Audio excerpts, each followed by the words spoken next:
संसद का अगला जो हम लोग टॉपिक पढ़ने जा रहे हैं वो है संसद की सदस्यता, यानी मेंबर ऑफ पार्लियामेंट, है ना, मेंबरशिप ऑफ पार्लियामेंट। ठीक, संसद की क्या समझिएगा, संसद की सदस्यता।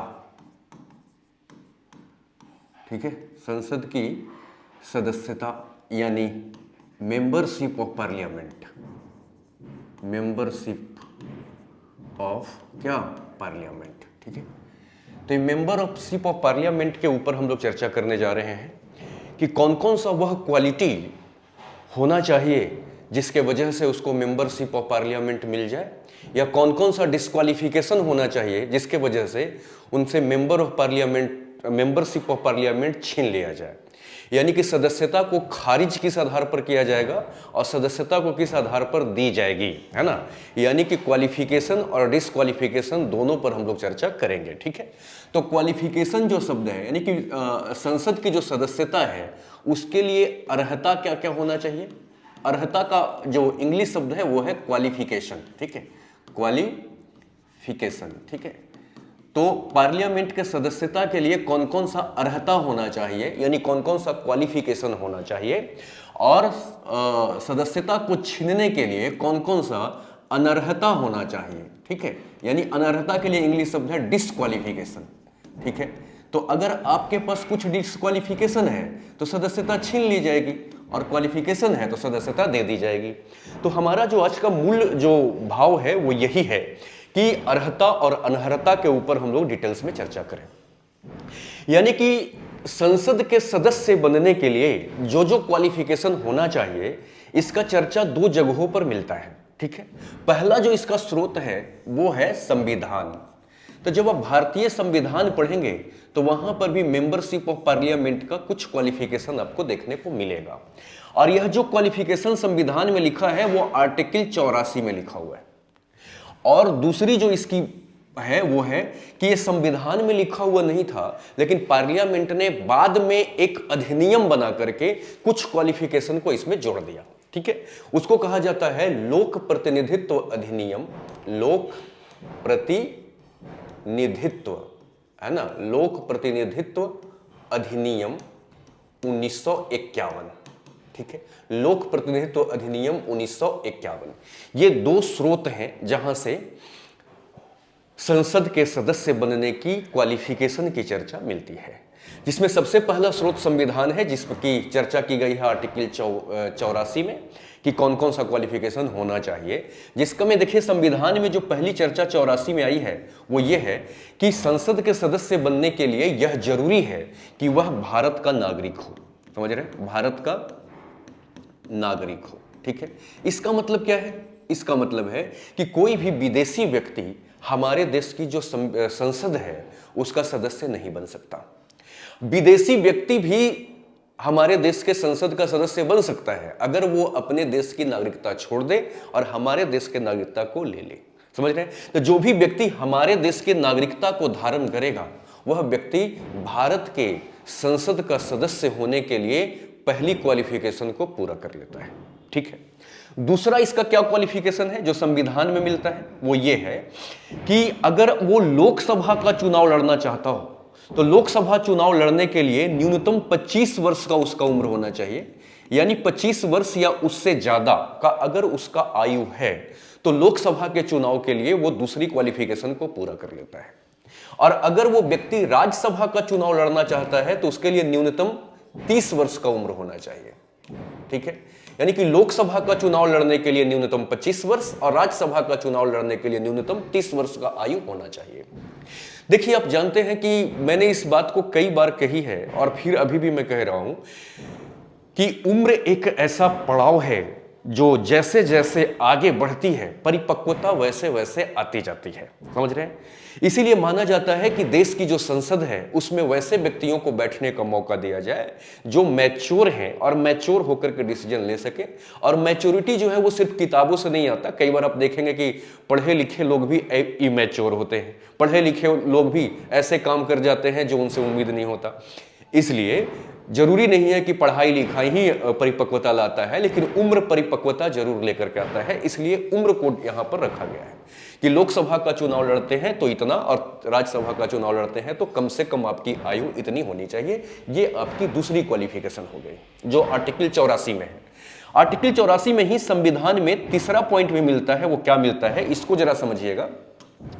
तीसरे में दो बातें कही गई है। देखिए, सबसे पहली बात कहा गया है शपथ को लेकर के, समझ रहे हैं, यानी कि अगर आप पार्लियामेंट का मेंबर बनना चाहते हैं तो यहां पर 84 में शपथ की बात की गई है। शपथ में दो बातें कही गई है, सो देखिएगा। शपथ में कहा गया है कि तीसरी अनुसूची जो है, तीसरी अनुसूची है ना, संविधान का तीसरी अनुसूची, उसके अंदर में जो शपथ पत्र डिजाइन किया गया है ना, वही शपथ पत्र के आधार पर आपने शपथ लिया हो। और दूसरी बात कि चुनाव आयोग जिस व्यक्ति को अपॉइंट किया है क्या करने के लिए, शपथ दिलाने के लिए, उसके सामने शपथ लिया गया हो। फिर से समझिए, आर्टिकल 84 के अंदर में है ना, तीसरी जो क्वालिफिकेशन मिलता है वो शपथ के ऊपर चर्चा की गई है और कही गई है कि आप शपथ वैसे व्यक्ति के सामने लेंगे, यानी शपथ वह व्यक्ति आपको दिलवाएगा जिसको चुनाव आयोग ने शपथ करवाने के लिए अपॉइंट किया है। और दूसरी बात, आप शपथ में वही बोलेंगे जो अनुसूची 3 में लिखी गई है। ये तीसरी क्वालिफिकेशन जो संविधान में है। चौथी क्वालिफिकेशन जो है वो आपको ये मिलता है कि अगर संसद, यहीं पर लिख दिया गया था और यहीं से इसको संसद को पावर मिल गया कि संसद अगर कोई नई, है ना, कोई नई अर्हता जोड़ देता है, मतलब कि ये तो है ही 3 क्वालिफिकेशन, इसके साथ साथ अगर पार्लियामेंट कोई नया क्या कर दे, बताइए, पार्लियामेंट अगर कोई नया क्वालिफिकेशन इसमें जोड़ दे, समझ रहे हैं, तो वो भी आपको क्या करना पड़ेगा, पूरा करना पड़ेगा। ये 4 क्वालिफिकेशन जो है वो आर्टिकल 84 के संविधान के स्रोत से प्राप्त होता है, समझ गए।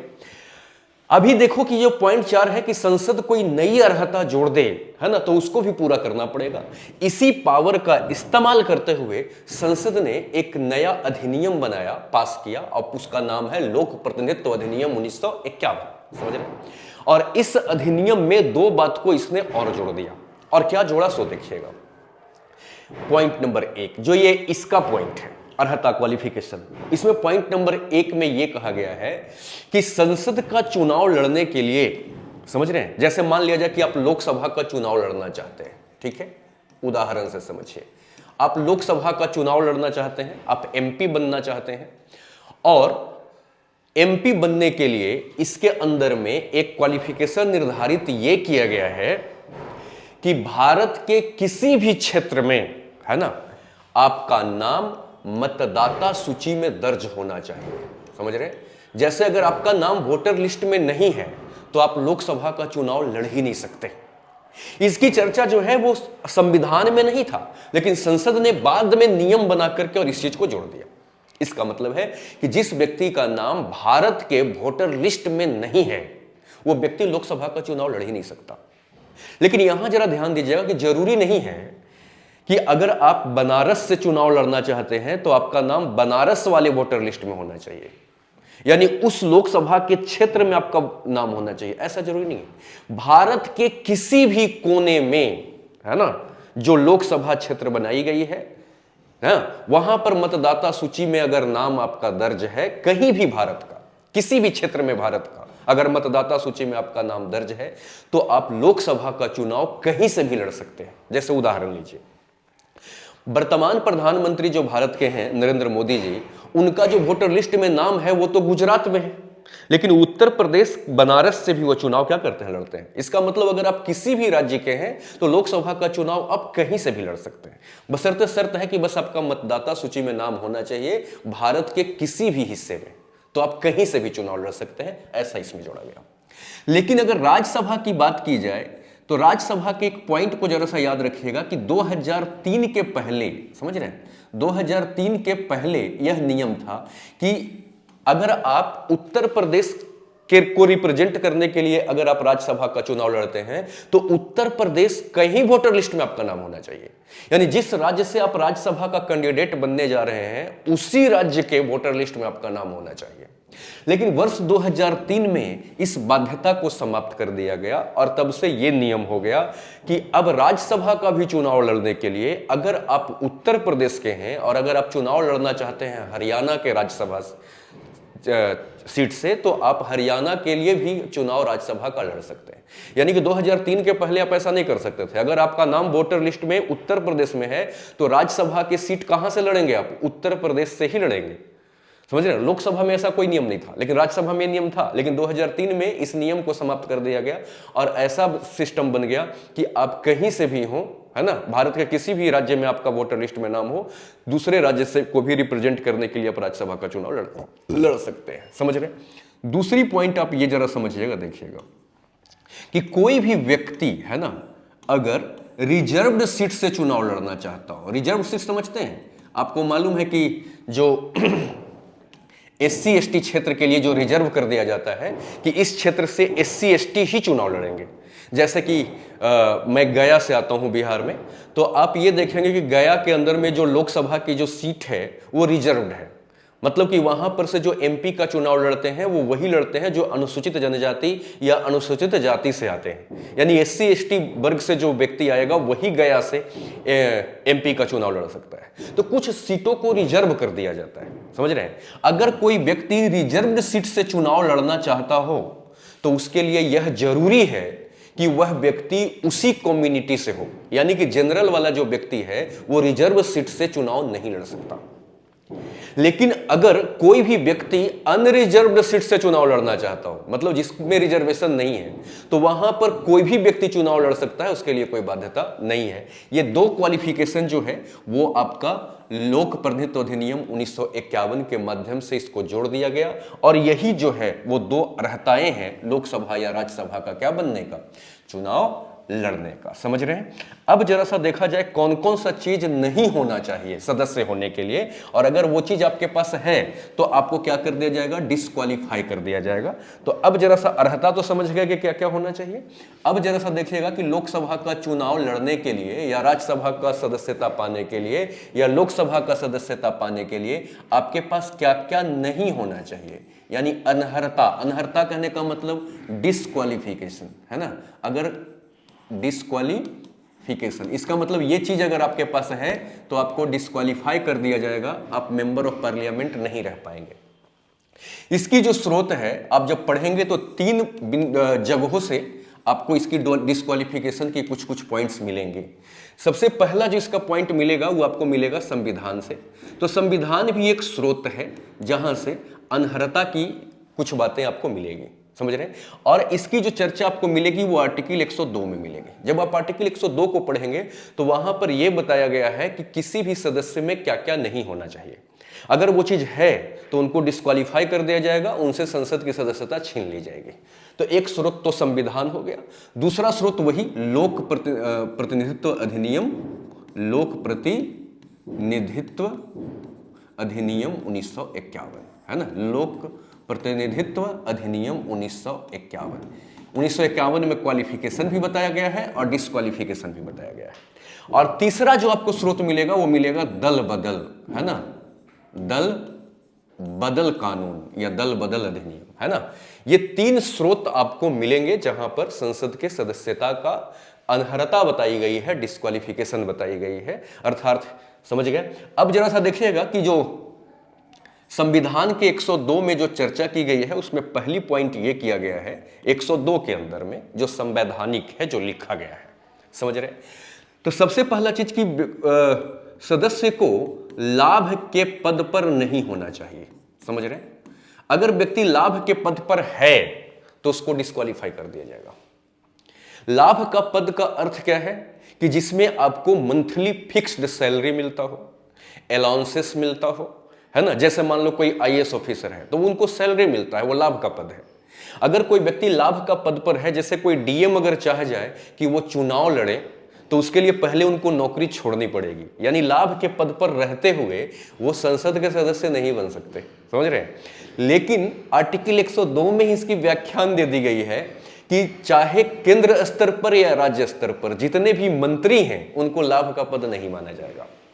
तो आर्टिकल 102 में सिर्फ ये बताया गया है कि जबकि मंत्री के पास सैलरी होता है, उनको मंथली सैलरी मिलती है, अलाउंसेस भी मिलती है, भत्ते भी मिलता है, पेंशन भी मिलता है, फिर भी आर्टिकल 2 में 102 में यह स्पष्टीकरण दे दिया गया है कि जितने भी मंत्री पद पर बैठे हुए व्यक्ति हैं उनको लाभ का पद नहीं माना जाएगा।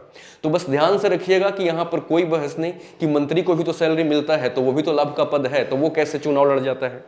तो इसको 102 में ही जोड़ दिया गया है कि जो मंत्री हैं उनको लाभ का पद के ऊपर काउंट नहीं किया जाएगा। इनको छोड़ करके जितने भी लोग सैलरीड बेस पे काम कर रहे हैं सरकार के अंदर, प्राइवेट वाले नहीं, सरकारी अंदर में, वो व्यक्ति जो है वो डिस्क्वालीफाई माना जाएगा, लाभ के पद वाला व्यक्ति नहीं। ठीक है, ये क्वालिफिकेशन हो गया। दूसरा क्वालिफिकेशन ये है कि वो विकृत मस्तिष्क का धारक नहीं हो। विकृत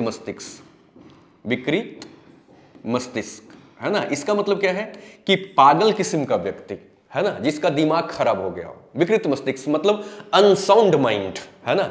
कोई भी व्यक्ति अगर विकृत मस्तिष्क का है, अब सोचो कोई पागल आदमी अगर मेंबर ऑफ पार्लियामेंट बन गया तो वहां जाकर के क्या करेगा। इसलिए विकृत मस्तिष्क का कोई भी व्यक्ति अगर है तो वो फिर डिस्क्वालीफाई माना जाएगा, समझ गए। या उसको किसी सक्षम न्यायालय के द्वारा पागल घोषित कर दिया गया हो, यानी न्यायालय के द्वारा उसको सर्टिफिकेट जारी कर दिया गया हो कि यह पागल है। बेशक से वो ठीक है, लेकिन अगर उसको न्यायालय पागल घोषित कर दिया है तो भी वो है ना डिस्क्वालीफाई माना जाएगा। तीसरी बात को जरा ध्यान से समझिएगा, जो संविधान के आर्टिकल 102 में इसकी चर्चा की गई है। पहला बात कि लाभ के पद पर नहीं होना चाहिए, दूसरा विकृत मस्तिष्क का धारक नहीं होना चाहिए, या न्यायालय के द्वारा डिसाइड नहीं कर दिया गया हो कि आप पागल हैं। तीसरी, आप दिवालिया ना हो। कई बार ऐसा होता है कि व्यक्ति क्या करता है कि बैंक से भारी भरकम लोन ले लेता है और लोन चुकाने के डर से वो अपने आप को यह साबित कर देता है कि हम बुड़ गए, बर्बाद हो गए, दिवालिया हो गए। अगर आपके ऊपर दिवालिया का लांछन है तो भी आप जो है वो पार्लियामेंट का मेंबर के लिए डिस्क्वालीफाइड माने जाएंगे, समझ गए। चौथी बात को आप जरा सा ये भी समझिएगा, पॉइंट को ये देखिएगा कि अगर है ना संसद के द्वारा कोई नियम जोड़ दिया गया हो और अनर्हता का नया नियम, इनको छोड़ करके, समझ रहे हैं, कोई नया नियम संसद के द्वारा बना दिया गया हो और इसमें अगर जोड़ दिया गया हो है ना, तो उसको भी अगर आप धारण करेंगे तो आप डिस्क्वालीफाइड माने जाएंगे, समझ रहे हैं। नए नियम अगर जोड़ दिया गया हो संसद के द्वारा तो भी आप इसमें डिस्क्वालीफाइड माने जाएंगे, समझ रहे हैं। ये तो संविधान के आर्टिकल 102 में जो है वो डिस्क्वालिफिकेशन की बात कही गई है। अब लोक प्रतिनिधित्व अधिनियम 1951 में भी, जो संविधान के बाहर है, ये संसदीय विधि है, तो 1951 में संसद ने पार्लियामेंट ने 1951 में लोक प्रतिनिधित्व अधिनियम बना करके इसमें भी कुछ पॉइंट्स जोड़ दिए और कह दिए कि ये अगर आप में होगा तो आप डिस्क्वालीफाइड माने जाएंगे। जिसमें सबसे पहला ये कि अगर कोई व्यक्ति चुनाव के दरमियान है ना, चुनाव के दरमियान भ्रष्ट आचरण किया हो, यानी जैसे कि होता है ना कि कई लोग देखे होंगे, खास करके ये पहले बिहार में बहुत होता था कि चुनाव का टाइम आया और चुनाव के लिए जैसे ही वोटिंग पड़ना शुरू हुआ तो दबंग लोग जाकर के बूथ कैप्चरिंग कर लेते थे और मतदाताओं को मार मार के वहां से भगा करके और उनके बदले खुद ही मत दे देते थे। तो अगर चुनाव में आपने कोई करप्शन किया है और अगर ऐसा साबित हो जाता है तो आपको डिस्क्वालीफाई कर दिया जाएगा, आपको मेंबरशिप ऑफ पार्लियामेंट नहीं मिलेगी। तो चुनाव के दरमियान में अगर कोई भ्रष्ट आचरण करते हैं, सिर्फ इतना ही नहीं बल्कि बूथ कैप्चरिंग हो गया या लालच देना, कई बार आप देखते होंगे, आज भी देखते होंगे कि लोग बूथ के बाहर पैसे बांटते हैं। तो पैसे बांटते हैं, इसका मतलब क्या है कि आप जो है वो अपने क्वालिफिकेशन के आधार पर चुनाव नहीं जीत रहे, आप अपने व्यक्तित्व के आधार पर चुनाव नहीं जीत रहे, आप लालच देकर के लोगों से वोट ले रहे हैं। तो ये भी क्या है, चुनावी भ्रष्टाचार ही है। तो अगर चुनावी भ्रष्टाचार कहने का मतलब लालच, डर, बूथ कैप्चरिंग, किसी भी माध्यम से अगर आप चुनाव को एग्जीक्यूट किए हैं तो फिर वो आपको चुनावी भ्रष्ट आचरण करार देकर के आपकी सदस्यता छीन ली जाएगी, समझ गए। दूसरी बात को जरा सा समझिएगा इसमें ध्यान से, अगर आपने कोई अपराध किया हो, ऐसा कोई क्राइम किया हो जिसमें न्यायालय ने आपको 2 वर्ष या उससे अधिक का सजा सुना दिया हो, तो भी आप डिस्क्वालीफाई माने जाएंगे। इसका मतलब क्या है कि अगर आपने कोई छोटी मोटी क्राइम किया है, आपके ऊपर अपराध चार्ज किया गया है लेकिन वो 2 वर्ष से ज्यादा सजा वाला अपराध नहीं है, तब तो आपको डिस्क्वालीफाई नहीं किया जाएगा। लेकिन अगर आपने कोई ऐसा अपराध कर दिया जिसमें सजा जो है वो 2 वर्ष या उससे अधिक का अगर आपने न्यायालय से सजा प्राप्त कर ली तो आपको संसद की सदस्यता आपसे छीन ली जाएगी, आप डिस्क्वालीफाई माने जाएंगे। समझ गए? तीसरी बात इसी में जोड़ा गया है, और वो क्या जोड़ा गया है सो देखिएगा, कि अगर समय सीमा के भीतर, है ना, यानी समय सीमा के क्या भीतर, है ना, अगर चुनावी खर्चे का हिसाब देने में अगर आप सक्षम नहीं रह सके, समझ रहे हैं, अगर आप सक्षम नहीं रह सके तो भी आप डिस्क्वालीफाई माने जाएंगे। पार्लियामेंट ने कुछ नियम तय किया है कि आपको चुनाव में इतना से ज्यादा खर्च नहीं करना है, समझ रहे हैं। और एक्चुअली क्या है कि चुनाव आयोग यह देखने का प्रयास करती है कि आप इससे ज्यादा पैसा खर्च तो नहीं कर रहे हैं, क्योंकि ज्यादा पैसा खर्च करने का मतलब हुआ लोगों को लुभाना, लालच देना, और लालच देकर के चुनाव जीतना भ्रष्ट आचरण है। इसलिए आपके द्वारा चुनाव में कितना रुपया खर्च किया गया उस खर्चे का हिसाब देना होता है, और उसके लिए एक समय सीमा तय किया जाता है कि आपको इतने तारीख के अंदर अपना हिसाब देना है। अगर आपने हिसाब देने में सक्षम आप नहीं रह सके तो आपको डिस्क्वालीफाई माना जाएगा। समझ गए? चौथी देखिएगा, इसमें एक पॉइंट और जोड़ा गया है कि अगर आप कोई सरकारी नौकरी में थे, क्योंकि जब तक पद पर अगर हैं तब तो आप मेंबरशिप ऑफ पार्लियामेंट ले ही नहीं सकते, मतलब पहले आप थे अभी नहीं है। लेकिन सरकारी नौकरी जो आपसे छीनी गई है वो किसी भ्रष्टाचार के कारण, समझ रहे हैं, यानी कोई आप ऐसा करप्शन कर रहे थे जिसके वजह से आपकी सरकारी नौकरी छीन ली गई, समझ रहे हैं, तो आप जिंदगी में कभी भी पार्लियामेंट का मेंबर बन ही नहीं सकते, आप चुनाव लड़ ही नहीं सकते। इसीलिए जब भी कोई सरकारी अधिकारी भ्रष्टाचार करते हुए पकड़ा जाता है और उसके जुर्म में उनको नौकरी से बर्खास्त कर दी जाती है, तो वो जो है वो कभी भी चुनाव लड़ करके मेंबरशिप ऑफ पार्लियामेंट नहीं हो सकते, यानी कि वो संसद की सदस्यता प्राप्त नहीं कर सकते। समझ रहे हैं? इसलिए अगर आप बनने जा रहे हैं ऑफिसर तो ध्यान से, है ना, आप ऐसा कोई काम न करें जिसके वजह से आपको नौकरी से निकाल दी जाए, फिर आप चुनाव में नहीं आ सकते। ये लोक प्रतिनिधित्व अधिनियम 1951 का है। ठीक है। पांचवी बात को जरा सा ध्यान से समझिएगा, दहेज, समझ रहे हैं, दहेज, सती प्रथा, नहीं सती प्रथा, या क्या जातिगत भेदभाव, जातिगत क्या भेदभाव के प्रचार प्रसार में, है ना, प्रचार प्रसार में आप लिप्त पाए गए हो। समझ रहे हैं? यानी आप इन चीजों को बढ़ावा देने की बातें करते हो। समझ रहे हैं?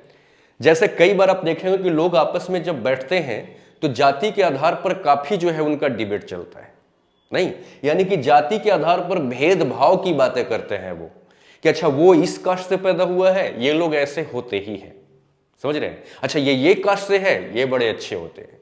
यानी कास्ट के आधार पर भेदभाव फैलाने की जो काम की जाती है, और उसमें अगर आप संलिप्त पाए गए, समझ गए, यानी आपके ऊपर कोई ऐसा एविडेंस है कि आप जातिगत भेदभाव को बढ़ाने के लिए बातचीत करते हैं, छुआछूत को बढ़ावा देने की बातचीत करते हैं, या सती प्रथा, आप ऐसा मानते हैं कि अगर पति मर जाए तो पत्नी को भी साथ में जला ही देना चाहिए, और इसको आप प्रमोट करते हो, या फिर दहेज को आप प्रमोट करते हो, तो आप मेंबरशिप ऑफ पार्लियामेंट के लिए डिस्क्वालीफाई माने जाएंगे। यानी ऐसी विचारधारा नहीं रखना चाहिए। समझ रहे हैं? छठी बात यह है कि अगर किसी भी व्यक्ति को सरकारी ठेका समझते हैं, जैसे आजकल लिक्वेयर वगैरह का, है ना, शराब के दुकानों का सरकारी ठेका मिलता है, या रेत का सरकारी ठेका मिलता है, बालू का सरकारी ठेका मिलता है, यानी जितने भी सरकारी ठेका मिलता है उसमें आपकी दिलचस्पी ना हो। समझ रहे हैं? क्योंकि अगर आपकी उसमें दिलचस्पी है, आप ही सरकार में चले गए तो आप अपने नाम से ही ठेका चलवाएंगे। इसलिए ऐसा कोई सरकारी ठेके में आपकी दिलचस्पी नहीं होना चाहिए, अगर है तो आप डिस्क्वालीफाई माने जाएंगे। ये 1951 के तहत कुछ फिक्स किए गए हैं। समझ रहे हैं? एक्चुअली क्या है कि देखिए, जो 2 वर्ष से अधिक अपराध, अगर आपने कोई ऐसा अपराध किया हो जिसमें आपको 2 वर्ष से ज्यादा सजा मिलता हो, तो आपको चुनाव लड़ने से रोक दिया जाएगा। ऐसा क्यों? कहा जाता है कि एक मतदाता जो चुनाव नहीं लड़ रहा है, अगर उसने कोई अपराध किया है और अगर वो जेल में बंद है, तो उसको मतदान देने का अवसर मिलता है क्या? नहीं मिलता। तो जब जेल में बंद व्यक्ति को मतदान करने का अवसर प्राप्त नहीं होता, तो जेल में बंद व्यक्ति को चुनाव लड़ने का अवसर क्यों दिया जाए? समझ रहे हैं? तो इसमें और अमेंडमेंट की जरूरत है, लेकिन फिलहाल यही है कि अपराध 2 वर्ष से ज्यादा का सजा अगर हो गया उसमें, तो व्यक्ति चुनाव के लिए डिस्क्वालीफाई माना जाएगा। ठीक है, एक चीज और समझिएगा जो है आपका दल बदल वाला, ये देखिएगा, इसको भी एक उदाहरण से समझिए। जैसे मान लीजिए कि आज के डेट में बीजेपी के पास, एक रफ आइडिया ले रहा हूं कैलकुलेशन के लिए, कि बीजेपी के पास 300 सीट, ठीक है, किसके पास, बीजेपी के पास 300 सीटें हैं। ठीक है, मान लो कि 300 सीट जो है वो बीजेपी लेकर के और सरकार में आ गई। कांग्रेस जो है वो बीजेपी के सदस्यों को लालच देना शुरू किया, समझ रहे हैं, और लालच दे करके कह रहा है कि हमारे तरफ आ जाओ, हमें समर्थन दे दो, हम तुम्हें मंत्री बना देंगे। समझ रहे हैं, तो लोग क्या करते थे कि यहां से निकल करके दूसरे पार्टी में चले जाते थे लालच पूरा करने के लिए, और जो हमारी राजनीति थी, जो हमारा उद्देश्य था, वो गंदा होने लगता था। पब्लिक ने मतदान इसलिए नहीं किया है कि आप लोग जो है वो दल बदल करते रहें, एक दल को छोड़कर दूसरे दल में, दूसरे दल को छोड़कर तीसरे दल में, और सरकार जीवन भर अस्थिर रहे और जनता के लिए कुछ काम ही ना हो पाए। इसलिए 10वीं अनुसूची है ना, आर्टिकल 102 का दूसरा पैरा, दूसरा स्पष्टीकरण 10वीं अनुसूची पर बात की गई है कि 10वीं अनुसूची में दल बदल की चर्चा की गई है, दल बदल की चर्चा की गई है, और इसको जो है एकदम कड़ाई से रोका गया है कि कोई भी व्यक्ति लालच पाकर के दल को न बदले, इसलिए एक नियम बनाया गया। जैसे मान लो कि बीजेपी के पास कितने 300 सीट टोटल आए, इसका 2/3 निकाल लीजिए, 2/3 कितना हो जाएगा 200। तो अगर 2/3 सीट, मतलब 300 में से अगर 200 लोग अगर गुस्सा होकर के चले गए, इसका मतलब व्यक्ति में कमी नहीं है, सदस्य में कमी नहीं है, इसका मतलब पार्टी का ही विचारधारा सही नहीं है। अगर पार्टी का विचारधारा सही होता तो फिर इतना सारा व्यक्ति इकट्ठा पार्टी छोड़कर नहीं जाता। अगर 2/3 से कम, जरा समझिएगा, 200 से अगर कम लोग अगर पार्टी छोड़ करके जाएं तो इन व्यक्ति की गलती मानी जाएगी, इन सदस्यों की गलती मानी जाएगी, समझ रहे हैं। और अगर 2/3 या उससे ज्यादा छोड़ के मान जाए तो पार्टी की कमी मानी जाएगी। इसका मतलब है कि 2/3 से अधिक लोग अगर, या 2/3 या 2/3 से अधिक लोग अगर किसी पार्टी को छोड़कर दूसरे पार्टी में जाते हैं तो इनकी सदस्यता नहीं छीनी जाएगी, बल्कि वो पार्टी का विघटन माना जाएगा कि पार्टी ही टूट गई। लेकिन अगर 2/3 से कम लोग अगर पार्टी को छोड़कर दूसरे पार्टी में जाते हैं तो यह माना जाएगा कि ये सदस्य जो है वो क्या है, लालच पा करके गया होगा, तो इनकी सदस्यता छीन ली जाएगी। समझ रहे हैं, इसका मतलब क्या है कि दल बदल में एक नियम बना दिया गया कि 2/3 से कम लोग अगर पार्टी छोड़ करके जाएंगे तो जितने भी लोग जाएंगे सभी की सदस्यता छीन ली जाएगी। अगर 2/3 या उससे ज्यादा लोग अगर पार्टी छोड़ करके जाते हैं तो माना जाएगा कि पार्टी का विघटन है, उसमें सदस्य की सदस्यता पर कोई असर नहीं पड़ेगा। क्या ये बात समझ पा रहे हैं? तो ये क्या है, निरहता की बात की गई है, और निरहता का ये 3 स्रोत है। अब जरा सा ध्यान से समझा जाए कि ये जो निरहता है, यानी डिस्क्वालीफाई जो किया जाता है, वो कौन करता है, कैसे करता है, कैसे तय होता है कि इनको डिस्क्वालीफाई कर दिया जाए। तो 2-3 बातें हमेशा आप ध्यान रखिएगा। पहली बात ये कि डिस्क्वालीफाई करने का जो डिसीजन लेते हैं वो राष्ट्रपति लेते हैं, समझ रहे हैं। यानी किसी भी सदस्य को अगर डिस्क्वालीफाई किया जाए तो उसका जो डिसीजन लेते हैं वो कौन लेते हैं, वो लेते हैं प्रेसिडेंट। लेकिन इसके लिए चुनाव आयोग से राय मांगा जाता है, समझ रहे हैं, चुनाव आयोग से राय मांगा जाता है। अगर चुनाव आयोग ने राय दे दिया कि इस आधार पर इसको डिस्क्वालीफाई कर दिया जाए तो प्रेसिडेंट इसके राय के अनुसार ही काम करते हैं। इसका मतलब है कि जो संसद की निरहता है, समझ रहे हैं, यानी संसद की सदस्यता का जो क्या है, डिस्क्वालिफिकेशन है, उसको तय करेंगे प्रेसिडेंट, लेकिन किसके राय पर, चुनाव आयोग के राय पर, समझ रहे हैं। यानी प्रेसिडेंट आपको क्या कर देंगे, डिस्क्वालीफाई कर देंगे, लेकिन किसके राय पर, चुनाव आयोग के राय पर। एक चीज और समझिएगा, वो है संसद के सदस्यता का क्या, समाप्ति, है ना। यानी कि संसद के जो सदस्य हैं उनकी सदस्यता समाप्त कैसे होता है, सदस्यता समाप्ति। इसको जरा देखा जाए। देखिए, सबसे पहला तो सदस्यता समाप्ति होने का शर्त यह है, ठीक है, कि अगर आप मान लीजिए लोकसभा का सदस्य हैं तो लोकसभा के अध्यक्ष, लोकसभा के अगर आप सदस्य हैं और अगर आपने क्या किया, लोकसभा के अध्यक्ष को त्यागपत्र दे दिया, समझ रहे हैं। और अगर आप राज्यसभा का सदस्य हैं, समझ रहे हैं, राज्यसभा का सदस्य हैं, है ना, तो आप क्या करेंगे, सभापति को त्यागपत्र देंगे, समझ रहे हैं? अगर लोकसभा के सदस्य हैं तो अध्यक्ष को, और अगर आप राज्यसभा के सदस्य हैं तो सभापति को। अगर आपने त्यागपत्र दे दिया और इन लोगों ने क्या किया, उसको स्वीकार भी कर लिया, आपने जो त्यागपत्र दिया उसको इन्होंने स्वीकार कर लिया, तो आपकी सदस्यता समाप्त हो जाएगी। तो सदस्यता समाप्ति का पहला पॉइंट कि अगर व्यक्ति ने क्या किया, लोकसभा का सदस्य अगर लोकसभा के अध्यक्ष को और राज्यसभा के सभापति अगर राज्यसभा के सभापति को त्यागपत्र दे दिया और इन लोगों ने उसको स्वीकार भी कर लिया, तो सदस्यता समाप्त हो जाएगी। पहला, ठीक है। दूसरा, जो अभी हम लोगों ने अनर्हता पढ़ा, अनर्हता समझते हैं, डिस्क्वालिफिकेशन जो अभी हम लोगों ने पढ़ा, उस डिस्क्वालिफिकेशन को अगर कोई सदस्य धारण करता हो, मतलब उस डिस्क्वालिफिकेशन को अगर उसके पास हो, धारण करता हो, तो भी उसकी सदस्यता समाप्त हो जाएगी। समझ गए?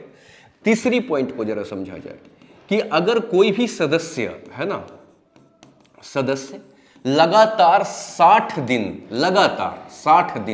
अगर संसद से गायब हो, यानी वो किसी भी भाग में, समझ रहे हैं, वो किसी भी कार्यक्रम में भाग नहीं लेता हो, निरंतर वो गायब चलता हो लगातार 60 दिन, और संसद में इस बात की घोषणा हो गई हो, समझ रहे हैं, अगर घोषणा संसद ने नहीं किया है कि चलो संसद भी इग्नोर कर रहा हो तो बात अलग है, लेकिन संसद ने भी घोषणा कर दिया हो कि अब जो 60 दिन से ज्यादा या 60 दिन लगातार जो क्या रहेंगे, एब्सेंट रहेंगे, उनकी सदस्यता छीन ली जाएगी।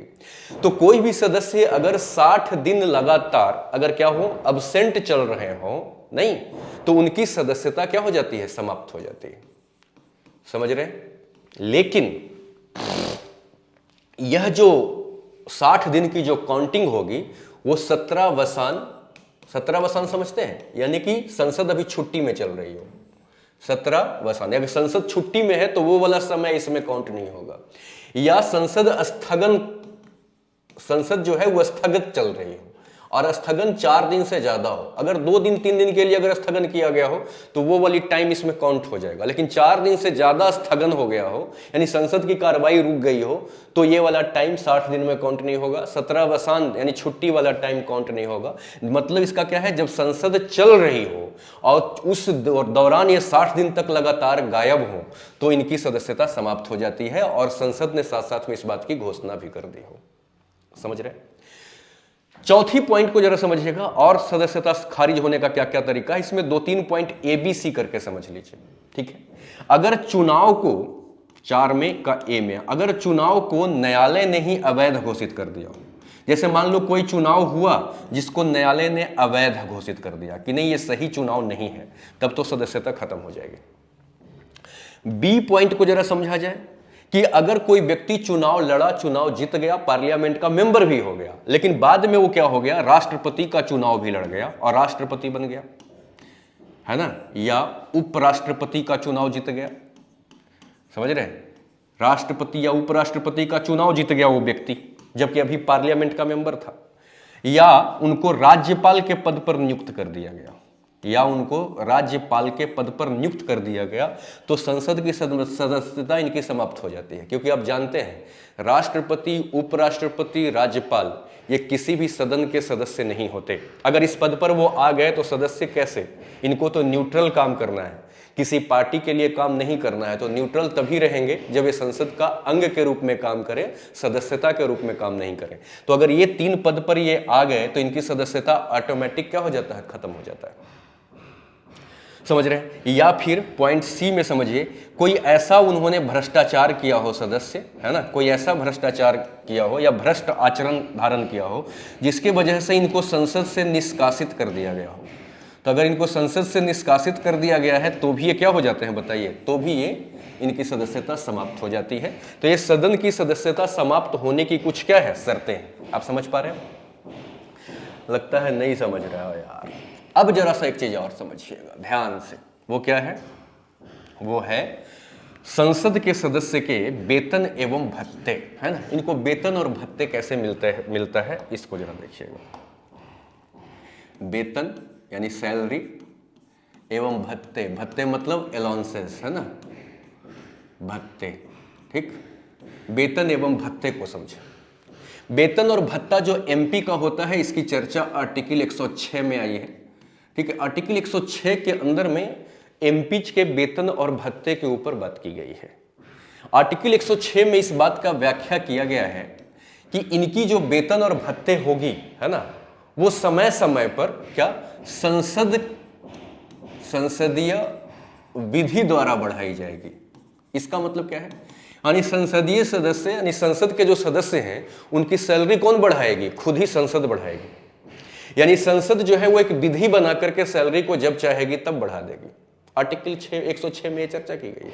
और जब तक संसद ऐसा नहीं करती, मतलब संसद विधि बना करके सैलरी को नहीं बढ़ाती, नहीं, तब तक ये जो एमपीज लोग हैं उनको वही सैलरी मिलेगा। आपको मालूम है ना संविधान किसके द्वारा लिखा गया? संविधान सभा के द्वारा, है ना।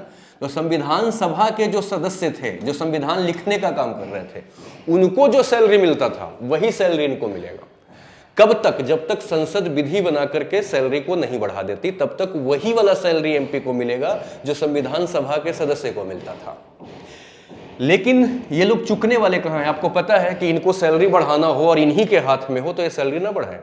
ये तुरंत 1954 में क्या किए? संसदीय सदस्य वेतन एवं भत्ते अधिनियम बना दिए। और अधिनियम बना करके और इन्होंने इसमें बार बार संशोधन कर करके, याद रखिएगा, इसी में वेतन एवं भत्ते 1954, इसी में बार बार वो चेंज कर करके सैलरी बढ़ाते हैं। समझ गए? जिसमें सबसे खतरनाक चेंज इन्होंने किया 1976 में।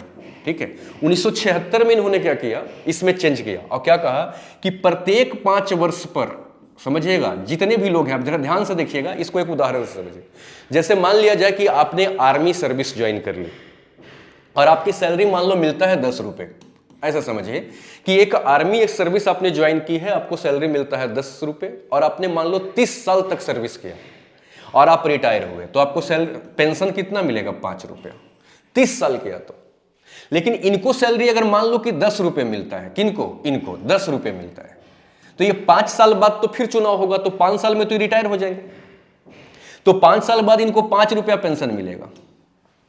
लेकिन फिर से ही चुनाव जीत गए तो फिर 5 साल रह जाएंगे, तो पहले वाला पेंशन तो 5 रुपया मिल ही रहा था, अब फिर से इनको 5 रुपया इसका भी पेंशन मिलेगा। यानी जितने बार ये चुनाव जीतेंगे उतने बार का इनको पेंशन मिलेगा, और पेंशन जुड़ करके मिलेगा। ये 1976 में चेंज हुआ नहीं, और बार बार फिर ये अपने सैलरी को बढ़ाते आज का डेट कुछ ऐसा हो गया है कि अगर इनका वेतन और भत्ते दोनों को जोड़ दिया जाए तो टोटल इनके ऊपर 4 लाख पर मंथ इनको जो है टोटल खर्चे मिल जाता है, वेतन और भत्ते दोनों को जोड़ करके। समझ रहे? आज के डेट में मतलब ये यहां तक आ गया है। इतना क्लियर है कि इसमें कोई डाउट है? अब जरा देखिएगा, एक चीज और समझिएगा कि संसद के अंदर में जो महान्यायवादी और मंत्री होते हैं उनके पास क्या क्या शक्तियां होती है, इसको जरा ध्यान से समझा जाए। ठीक है, कौन कौन? महान्यायवादी, है ना, या क्या मंत्री, है ना, का कौन कौन सा शक्ति पार्लियामेंट के अंदर में है। तो पॉइंट नंबर 1 हम महान्यायवादी को ही समझ लें, यानी अटॉर्नी जनरल ऑफ इंडिया की हम बात कर रहे हैं। ठीक है, तो महान्यायवादी जो है इनका देखिएगा क्या होता है। आप जानते हैं कि हमारे यहां संसद का 2 अंग है, वो क्या 3 अंग है, लेकिन सदन 2 है, लोकसभा और राज्यसभा। ठीक है, ये जो महान्यायवादी होते हैं ये लोकसभा के प्रत्येक कार्रवाई में भाग लेंगे, राज्यसभा के भी प्रत्येक कार्रवाई में भाग लेंगे, यहां विचार भी देंगे, बोलेंगे भी, लड़ेंगे भी, सब कुछ करेंगे ये। यानी महान्यायवादी लोकसभा राज्यसभा दोनों में बोलने का शक्ति रखता है, भाग लेने का शक्ति रखता है। इसके साथ साथ अगर इसकी समिति का भी इनको सदस्य बना दिया गया है तो वो समिति में भी ये बोलेंगे, विचार करेंगे, भाग लेंगे, सब कुछ करेंगे, सिर्फ ये मतदान नहीं करेंगे। यानी कि सारा काम करेंगे, बस मतदान ये नहीं दे पाते। बस वोट देने के अधिकार को छोड़कर लोकसभा राज्यसभा में या लोकसभा राज्यसभा द्वारा बनाई गई समिति का अगर इनको सदस्य बनाया गया है तो उसमें ये सारा प्रक्रिया में भाग लेंगे, सिर्फ मतदान में ये भाग नहीं लेते। समझ गए? दूसरा, अगर हम मंत्री की बात करें तो मंत्री अपने यहां 2 तरह के होते हैं। एक तो वो होते हैं जो चुनाव लड़ करके और लोकसभा या राज्यसभा का सदस्यता ले लिया हो, और एक ऐसे व्यक्ति होते हैं जिनके पास न तो लोकसभा की सदस्यता है न राज्यसभा की सदस्यता है। और संविधान में नियम है कि चाहे तो आपके पास सदस्यता हो या ना हो, अगर प्रधानमंत्री चाह जाए तो आपको कम से कम 6 माह के लिए तो मंत्री बनवा ही देगा। अगर 6 महीना के अंदर अगर आपने सदस्यता ले ली तब आगे भी आप मंत्री बने रह जाएंगे। अगर आप सदस्यता नहीं ले पाए तो 6 महीने तक आप मंत्री रहेंगे। समझ रहे? तो जरा सा देखिएगा कि अगर कोई मंत्री है लेकिन वो मंत्री के पास में सदस्यता नहीं है, सदस्यता नहीं होना मतलब कि ये ना तो लोकसभा के मेंबर है ना राज्यसभा के मेंबर है, तो भी ये व्यक्ति क्या करेंगे, लोकसभा के कार्य में और राज्यसभा के कार्य में ये क्या करते हैं, भाग लेंगे, सारा चीज वही करेंगे जो महान्यायवादी करता है। लेकिन ये सदस्य नहीं है तो ऑब्वियसली ये भी मतदान नहीं करेंगे। और अगर कोई व्यक्ति चुनाव लड़ करके सदस्यता हासिल कर लिया है, उसके बाद मंत्री बना है, समझ रहे हैं, यानी कि वो मंत्री है और उसके पास सदस्यता है, तब वो लोकसभा राज्यसभा के कार्रवाई में तो भाग लेगा ही लेगा, इसके साथ साथ ये मतदान भी करेगा। लेकिन मतदान वहां करेगा जहां का इसके पास सदस्यता है। अगर इसके पास सदस्यता लोकसभा की है तो भाग तो दोनों में लेगा, लेकिन जब मतदान की बारी आएगी तो ये आकर के लोकसभा में वोट करेगा। अगर इसकी सदस्यता राज्यसभा में है तो भाग तो दोनों में लेगा, लेकिन मतदान की जब बारी आएगी तो ये राज्यसभा में ही आकर के मतदान करेंगे। समझ रहे हैं? ये तीन। अगर हम बात करें मेंबर ऑफ पार्लियामेंट की, एमपी की, तो जरा सा एक चीज और देखिएगा कि एमपी जो होते हैं वो भाग भी वही लेते हैं जहां के वो सदस्य होते हैं, बोलते भी वही हैं जहां के वो सदस्य होते हैं, और मतदान भी वही देते हैं जहां के वो सदस्य होते हैं। ये दोनों में नहीं लेंगे, लेकिन दोनों में भाग कौन लेते हैं, मंत्री और महान्यायवादी। समझ रहे हैं? लेकिन एमपी वही भाग लेगा, वही मतदान करेगा जहां का वो मेंबर है। समझ गए? इतना क्लियर है? अब एक चीज और समझिएगा, उसके बाद ये सदस्यता वाली जो टॉपिक है वो हमारा जय जय हो जाएगा। ठीक है, देखिएगा, हम लोग जानते हैं कि हमारे पार्लियामेंट के अंदर में, ठीक है, हमारे संसद के अंदर में पीठासीन अधिकारी होते हैं। लोकसभा में 2 पीठासीन अधिकारी हैं, अध्यक्ष और उपाध्यक्ष। राज्यसभा में भी 2 पीठासीन अधिकारी हैं, सभापति और उपसभापति। इन पीठासीन अधिकारियों को छोड़ करके अगर इनको हटा दिया जाए तो कुछ प्रमुख पद और भी हैं। वो प्रमुख पद कौन कौन सा है? एक होता है सदन का नेता, सदन नेता, ठीक है। दूसरा होता है सदन प्रतिपक्ष, सदन प्रतिपक्ष, ठीक है। और तीसरा होता है सचेतक। ये 3 पॉइंट को जरा ध्यान से समझा जाए। ये पीठासीन को छोड़ करके ये भी एक महत्वपूर्ण पद है। जैसे अगर कोई व्यक्ति, जैसे व्यक्ति का उदाहरण ले लीजिए आज नरेंद्र मोदी का। मोदी जी जो हैं वो लोकसभा का चुनाव बनारस से लड़े और बनारस से चुनाव जीत करके वो लोकसभा पहुंच गए और सबसे ज्यादा सीट बीजेपी को मिली, ये प्रधानमंत्री बन गए।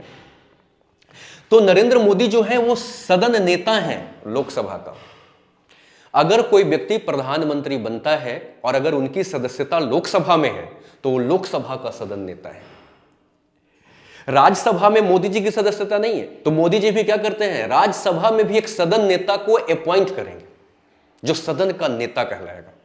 अगर मोदी जी राज्यसभा का मेंबर होते और प्रधानमंत्री बन गए होते तो वो राज्यसभा का क्या होते, सदन नेता, और लोकसभा में वो क्या कर देते, अपॉइंट कर देते सदन का नेता।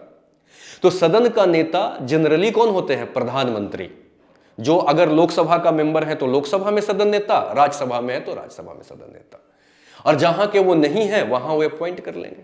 तो सदन का नेता एक्चुअली सत्तारूढ़ पार्टी से होता है, यानी जो चुनाव जीते हुए हैं, जिनके पास बहुमत है, वहीं से वो सदन का नेता बनता है। नेता प्रतिपक्ष कौन होता है, जो सबसे बड़ा सरकार का विरोधी होता है, यानी सबसे ज्यादा सीट लाने वाला तो सरकार बन गया, उनसे जो कम सीट लाया है, समझ रहे हैं, बाकी छोटे पार्टियों को छोड़ो, उनसे जो सेकंड पार्टी है, जो सबसे बड़ी है, उसके बाद उसका जो लीडर होता है वो सदन प्रतिपक्ष होता है, जिसका काम है सरकार को क्या करना, एकदम कड़ाई से विरोध करना।